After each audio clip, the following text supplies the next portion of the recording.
Hello, now we're in week 10 and we're going to divide this chapter into motivation. In week 10 and week 11 we'll do emotions. So in motivation, this is really what makes us be properly, if you would, driven to do certain things. And so we're going to look at some of the theories about motivation, and one of course will be the drive reduction theory, and then we're going to look at a couple of other theories about motivation, and we'll also look at some of the social focus of motivation. So not all motivation is driven from within, and we will look at those motivations and those driven, drive foundation of motivation that is based within us, and that would be things like hunger and thirst and that kind of thing. But we'll look at the social motivations as well, in terms of are we motivated by achievement.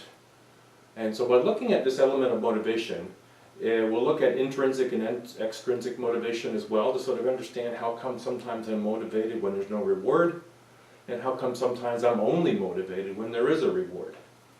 And so this is an important topic as well, because it helps us understand what makes us move towards goals, or what can facilitate us to achieve goals more successfully. All right, so good luck with this one as well, and I'll see you next week when we look at emotions. Okay, when we're looking at what is motivation, all of the processes that initiate, direct, or even sustain behavior is what's considered to be motivation.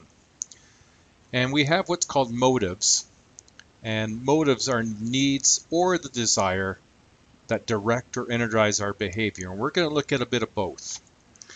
Now, when we think in terms of motivation, we have intrinsic version of motivation. These are activities that are motivated without any external reward. They're done for the joy of doing them. So for example, looking at some of the examples there, Craig Killenberg, who's with the Me to We, he doesn't do this for the money or the reward or the satisfaction that everybody motivates him. He's doing it because it comes from his heart. Mother Teresa, Terry Fox, these were people who were intrinsically motivated. And so intrinsic is when motives are internal and they push us to act. Alternatively, we could be looking at extrinsic motivation. These are activities that are motivated by the pleasant or unpleasant consequences that follow them. So extrinsic, when motives are external or outside of us, and we call them incentives, and then they pull us or entice us to act. Now, when we look at some of the basic, more biologically based motivations, we need to look at drive reduction theory. And with drive reduction theory, this is where biological needs are create an internal state of tension or arousal, and they're called drives. And that organisms, humans, other mammals, are motivated to reduce these drives. And by reducing the drives, you're achieving homeostasis. So drive reduction theory suggests that a biological need creates an unpleasant state of arousal or tension when called a drive. And this impels the organism, or this impels you or I, to engage in the behavior that satisfies the need and reduces the tension. So homeostasis then, as a way of defining, is a tendency of the body to maintain a balanced internal state in order to promote physical survival. A disruption in homeostasis, for example hunger or thirst, produces a drive, hunger, that motivates you or I to behave in a way that restores homeostasis. We go and eat. And so when we think in terms of our biology, there's a built-in method by which to be motivated and therefore take care of those needs. Now, there are some theories of motivation, and we'll look at some of these theories. Now, arousal, one of the things to pay attention to when we look at what arousal is, and therefore arousal theory, is that it's a state of mental and physical alertness and that prepares the body for action. And so in this theory, you can either be in a no state of arousal, which is essentially when you're comatose, or in a moderate state of arousal, and this is the normal day-to-day activities that we participate in that allows us to get through the day and manage to do everything we're supposed to do. And then there's high arousal. And high arousal is when we're we're excited or highly stimulated. Now, people vary greatly in the amount of arousal that they can tolerate. For some people, the heightened level of arousal experienced when hanging from a precipice or from a rock face like the gentleman is on the right, this offers, this for them is very enjoyable. Others prefer less arousing activities. Now, arousal theory suggests, and I'll take these out there. Arousal theory, it suggests that the aim of motivation is to maintain an optimal level of arousal. People are motivated to maintain an optimal level of arousal. The optimal level is different for all of us. When the arousal is low, for example, you're bored, we have what's called stimulus motives, such as curiosity and activities to motivate us to find some means to increase arousal. So if we're bored and waiting, the stimulus motives are often things like finding little things to do. We'll doodle, we'll fidget, we'll play with our cell phone, all to bring the optimal level, if you will, of arousal to keep us motivated and interested. Now there's a theory, excuse me, stimulus motives, sorry, I have to put that in there. Yerkes-Dodson law, excuse me. The Yerkes-Dodson law states that there are optimum levels of arousal for different tasks. So not every task requires the same optimum level to be motivated and interested. Both insufficient or excessive arousal impairs the performance. Now, a performance on a task is best when arousal level is appropriate to the difficulty of the task. And so generally, if you look at the chart there, you're seeing that simple tasks are performed best with high arousal. Because they're simple, they need more of our attention to stay focused, so there's a higher arousal requirement, whereas moderate tasks are performed best with moderate arousal. And difficult tasks are performed best at low arousal. So we don't need to be comatose on low arousal, but we need to be managing our arousal state so that we can stay focused and stay motivated and stay focused on this more difficult task. So the more high arousal you are when you're trying to do a difficult task, it's more difficult. So for example, you think of a brain surgeon, you rather that he wasn't panicking in high arousal, you want him to be in low, calm state of arousal where he can focus on the task at hand. Now we could also look at Maslow's hierarchy of needs. In Maslow's hierarchy of needs, the theory accounts for a range of human motivation. Motives at each successive level must be satisfied before higher ones can be considered. For example, physiological needs for water, food, sleep, sex, shelter are satisfied before we can even take in consideration our safety and security needs. So for example, again, now if we're talking about people who are homeless, they're looking after those basic needs of food and water, shelter, and the idea of safety isn't something they can really seriously consider until those basic needs are no longer something they're motivated by and no longer something that they have to be predominantly thinking about. That once we've achieved physiological needs, then we can start thinking in terms and be motivated about safety needs. And not until we have met those needs are we even motivated to be moving into a sense of belonging and love needs. So Abraham Maslow's fulfillment of physiological motives serves as a foundation for social motives, and motivation is the process humans seek to meet their needs. Human needs are hierarchical, from the need of food and shelter at the bottom to self-actualization at the top.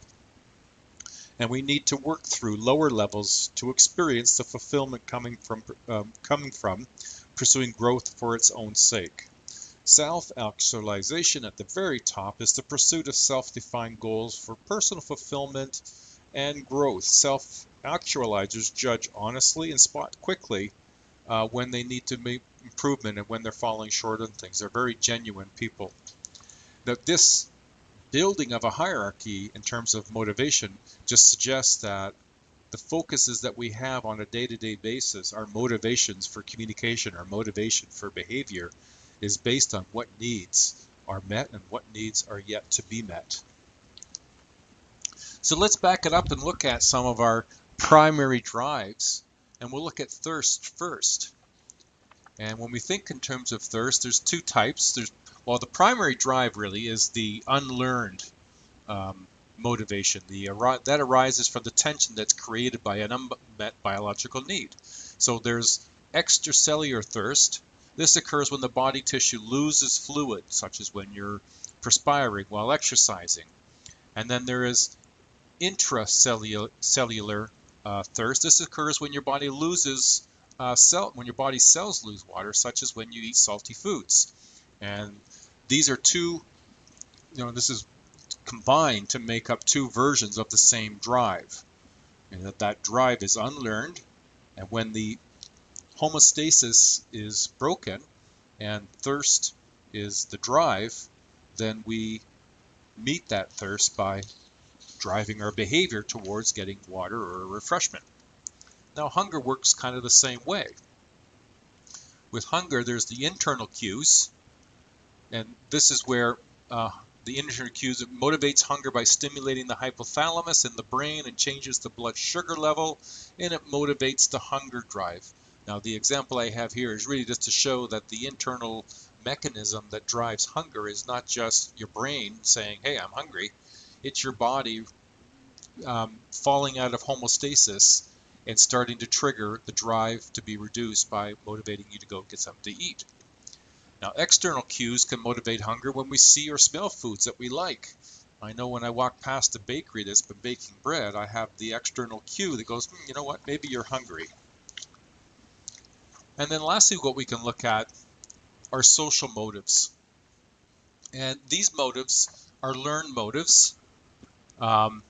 They include and are not limited by competition, achievement, success, money, possession, status, love, approval, grades, dominance, power, belonging to groups. Social motives are learned through socialization and cultural conditioning, so really they can be wide and varied.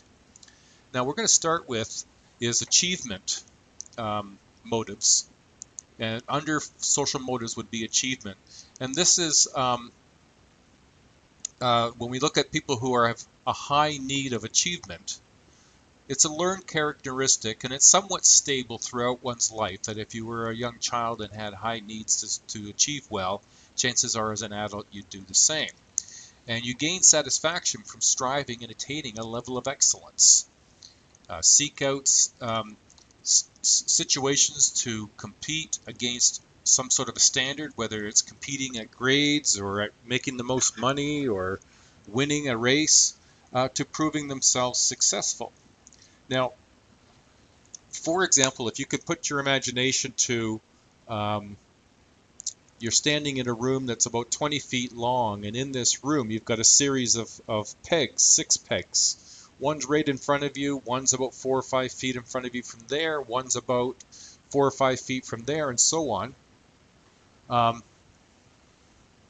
You would probably find that people with high challenges, if I give you 2 rings and say throw them, chances are, if you are somebody with high needs for achievement, you would want to find something that was challenging, not too easy, but not too challenging, and likely would throw the pegs at the intermediate, or throw the hoops or the rings at the intermediate pegs, probably peg number 3 or number 4. Those with low needs of achievement, they're motivated primarily by desire to avoid failure and seek out easy tasks to avoid failure, like pegs 1 and 2, or very difficult tasks that where almost anyone would fail at, with 5 or 6. And then there's high affiliation needs. This is a second group, and this is an interest in establishing and maintaining relationships with other people, a desire to be with their friends and more of the time and less alone less often. Gender is a significant determinant here. Females tend to spend more significant time with friends than do males. And then low affiliation needs would be more time alone, less need to be with friends. And then lastly, there's power, the tendency to seek impact, to control or to influence others, and to be seen as a powerful individual. And we see this in politicians, We see this in people who lead organizations, and we see this in people who teach. So what we've just basically covered is looking at motivation generally. And what we'll do next week is look at emotions. So good luck, and I hope you've enjoyed yourself. Bye now.